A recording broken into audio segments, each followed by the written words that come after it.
Three dimensional geometry के इस session में हम लोग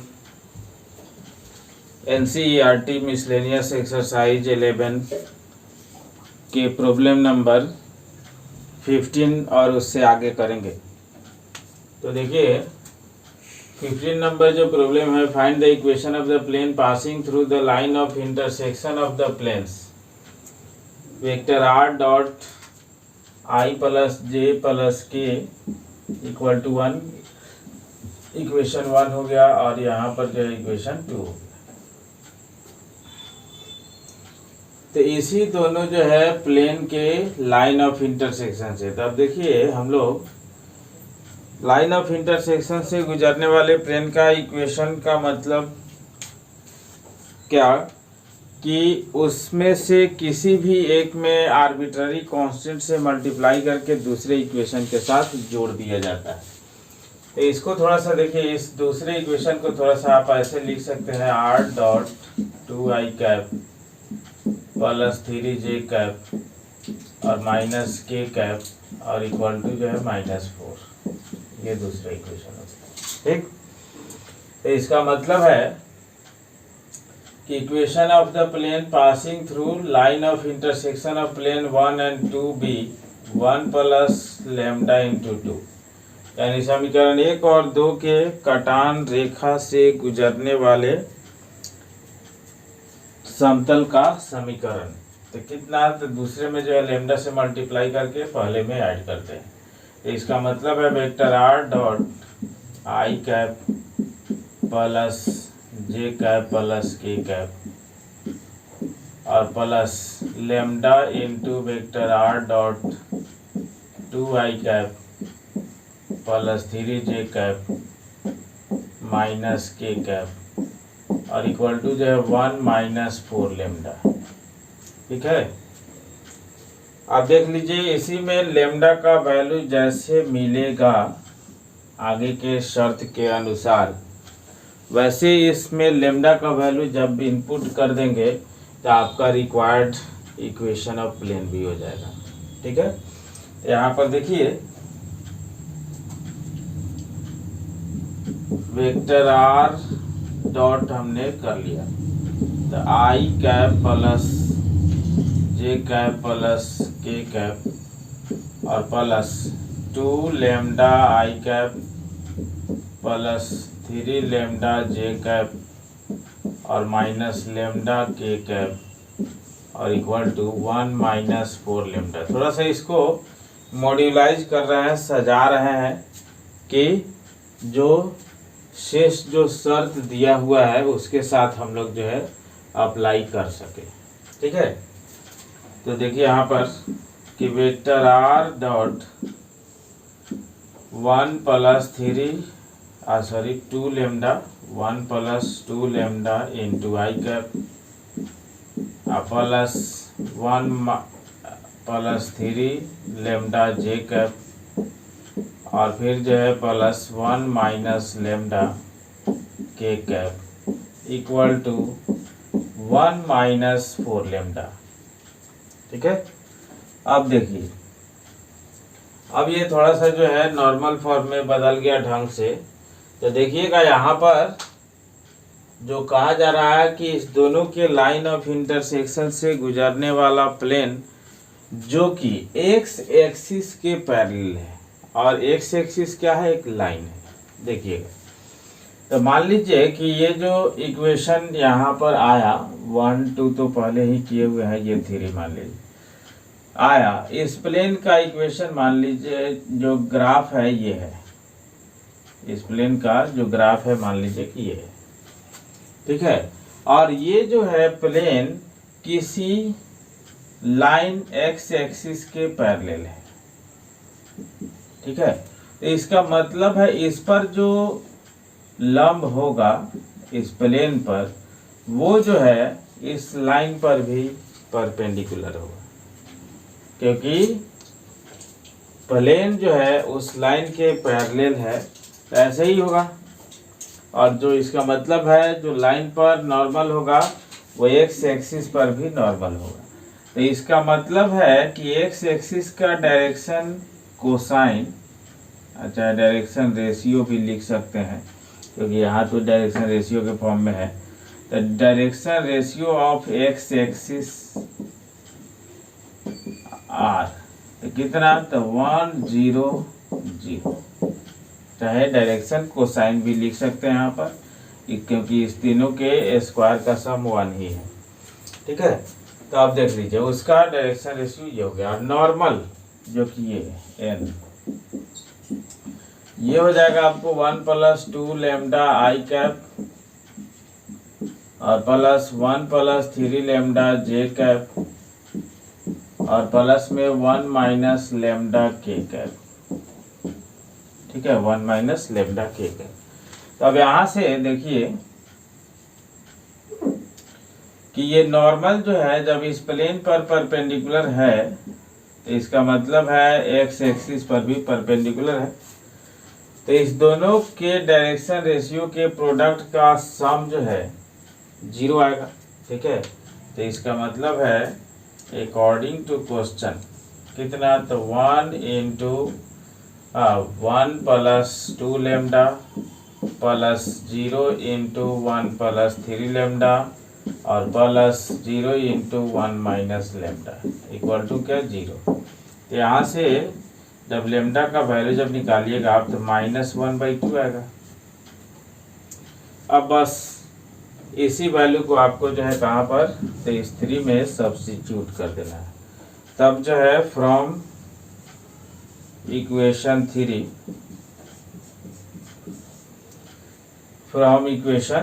3 तो कितना था आपको जो है vector r dot I cap plus J cap plus के कैप और फिर जो है लेमडा के जगह पर तो -1/2 और वेक्टर r डॉट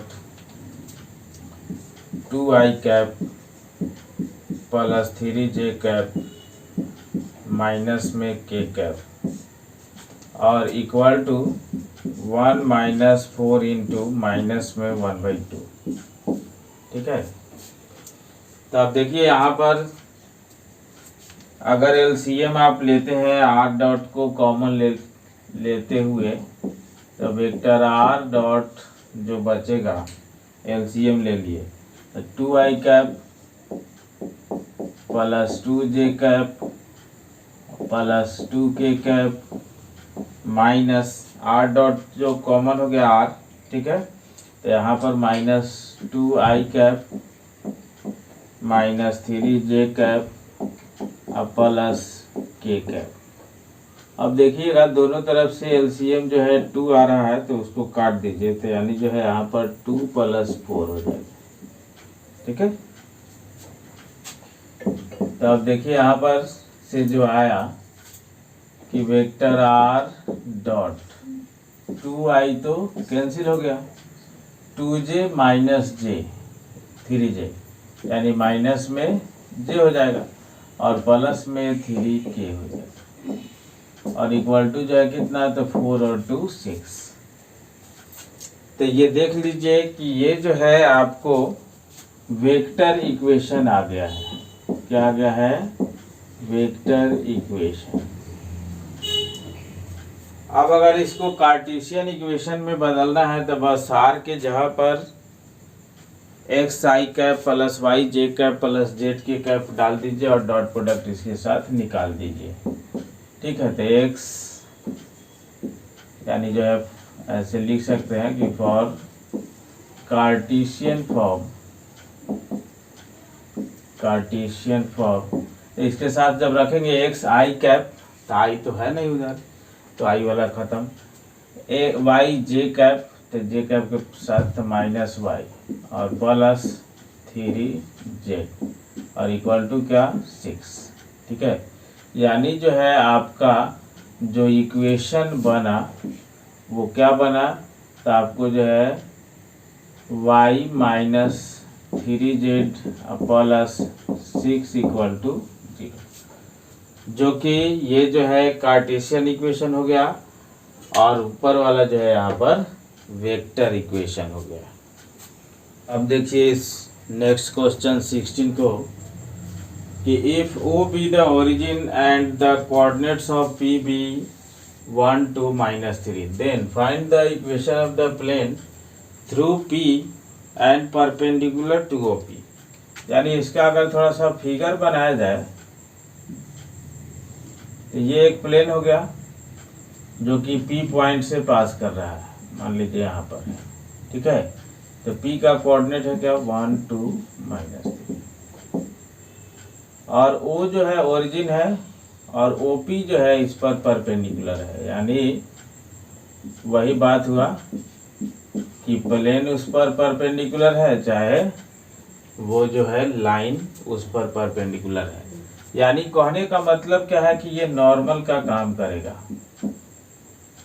और नॉर्मल जो वेक्टर मिलेगा यानी ओपी का 1 -0 i कैप 2 -0 j कैप और -3 -0 k कैप, ठीक है। तो ये नॉर्मल वेक्टर मिल गया। यानी कहने का मतलब है कि यहाँ पर आपको वो थ्योरी हम लोग अप्लाई कर सकते हैं कि equation of plane passing through a point and perpendicular to a given vector, ठीक है। तो यहाँ भी देखिए ये भी नहीं कहा जा रहा है कि आपको कौन सा इक्वेशन निकालना है,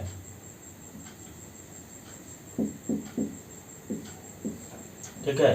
तो अगर जो है मान लीजिए हम लोग को अगर वेक्टर इक्वेशन ही निकालना है तो देख लीजिएगा।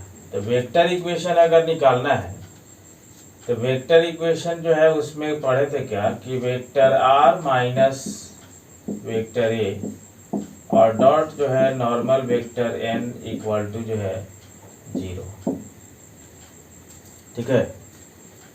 जो कि था कि equation of plane passing through a point and perpendicular to a given vector, ठीक है। तो इस मेथड से ए का मतलब क्या है, ए का मतलब यही गिवन पॉइंट का पोजीशन वेक्टर है जहाँ से पास कर रहा है। तो इसका मतलब है कि वेक्टर आर माइनस ए का मतलब तो 1 i cap plus 2 j cap -3 k cap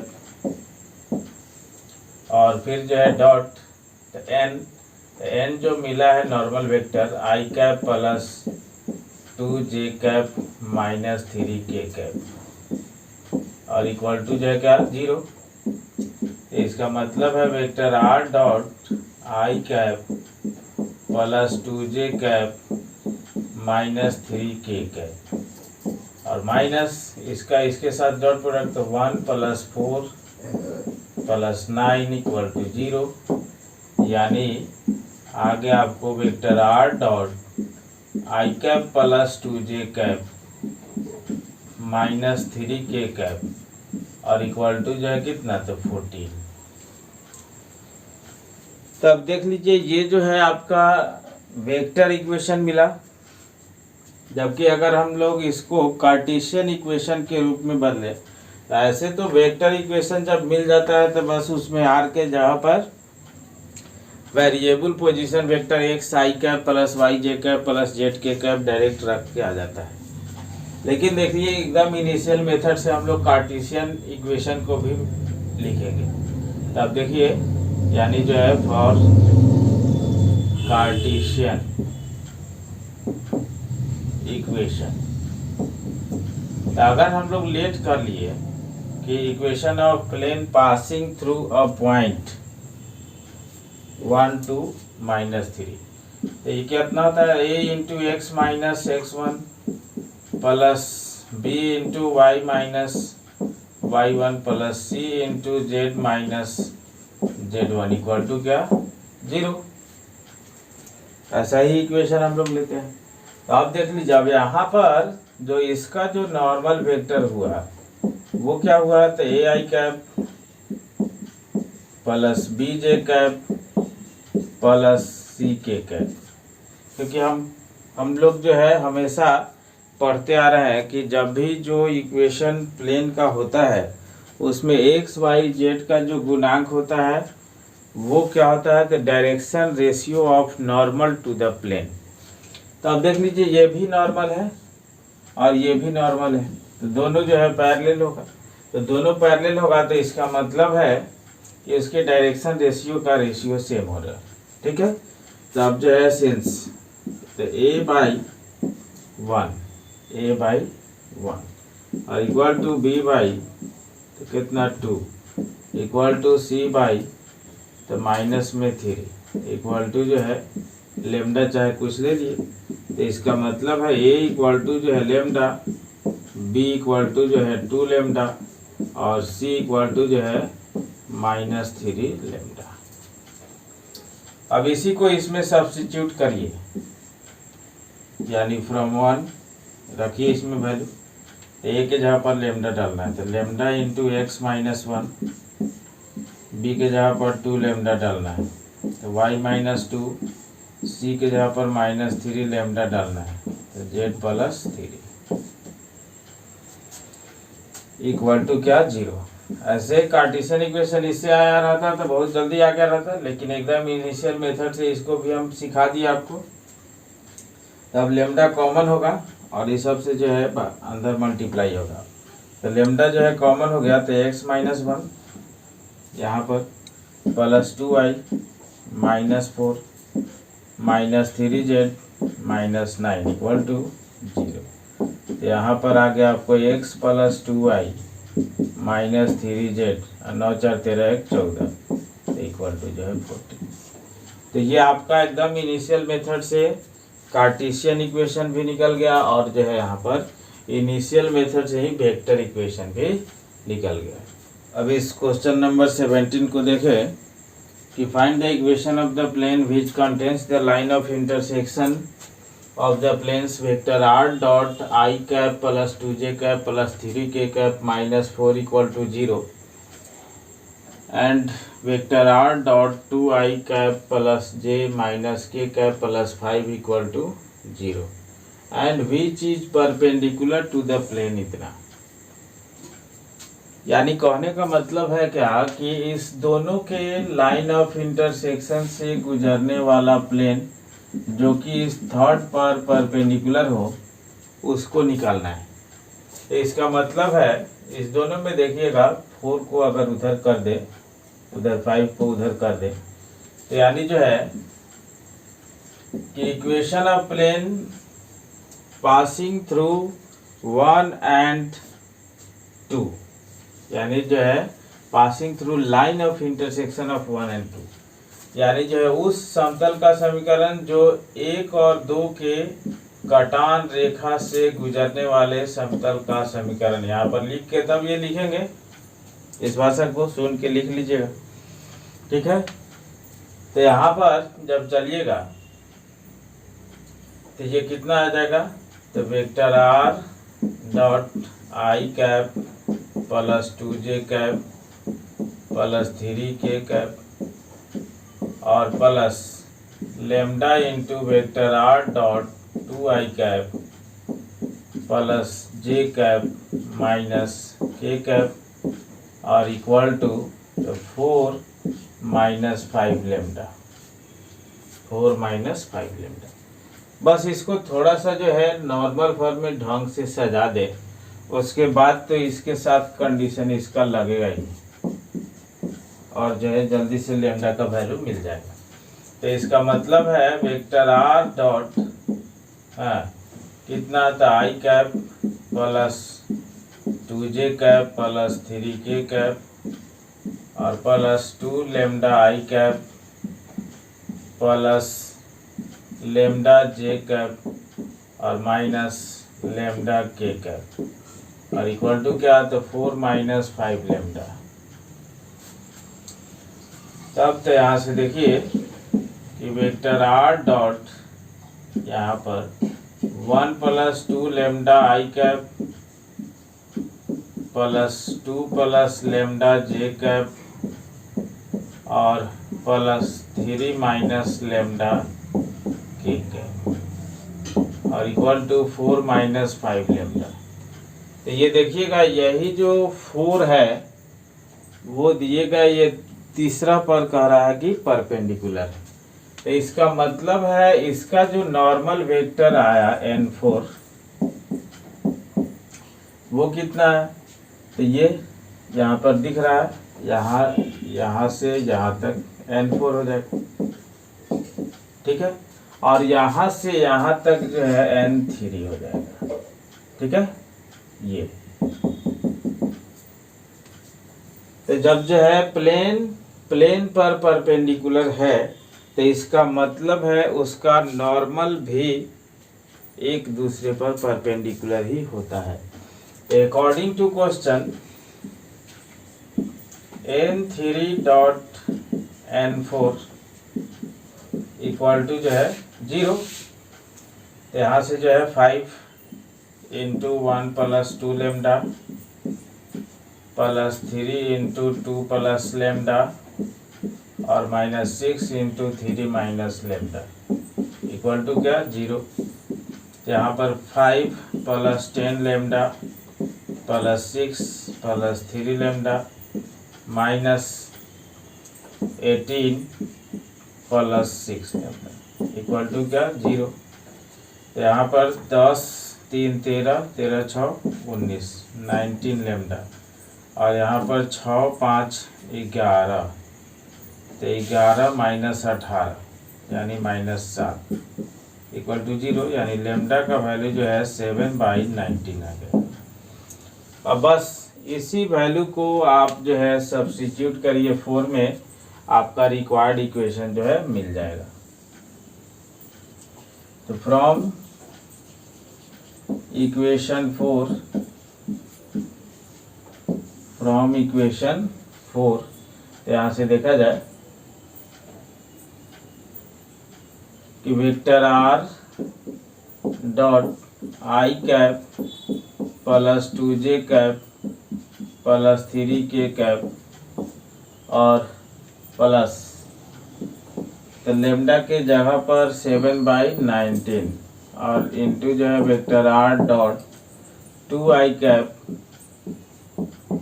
plus j cap minus k cap और इक्वल टू, तो 4 माइनस 5 इंटू 7/19। अब देखिए 19 एलसीएम दोनों तरफ से कैंसिल हो जाएगा, तो यहाँ पर वेक्टर आर डॉट भी कॉमन हो गया आर, ठीक है। यहाँ पर 19 आई कैप प्लस 38 जे कैप प्लस 57 के कैप एलसीएम लेके प्लस 14 आई कैप प्लस 7 जे कैप माइनस 7 के कैप और इक्वल टू 76 माइनस 35। अब जो है इसके बाद देखिए, तब जो है ढंग से जब लिखेंगे तो वेक्टर आर डॉट 19 और 14, तो 33 आई कैप 38 और 7, तो 45 जे कैप और फिर जो है 57 में से 7 गया था प्लस में 50 के कैप और इक्वल टू क्या, तो 6 में से 5 गया 1, 7 में से 3 गया 4, ठीक है। तो ये रहा आपका जो है रिक्वायर्ड इक्वेशन।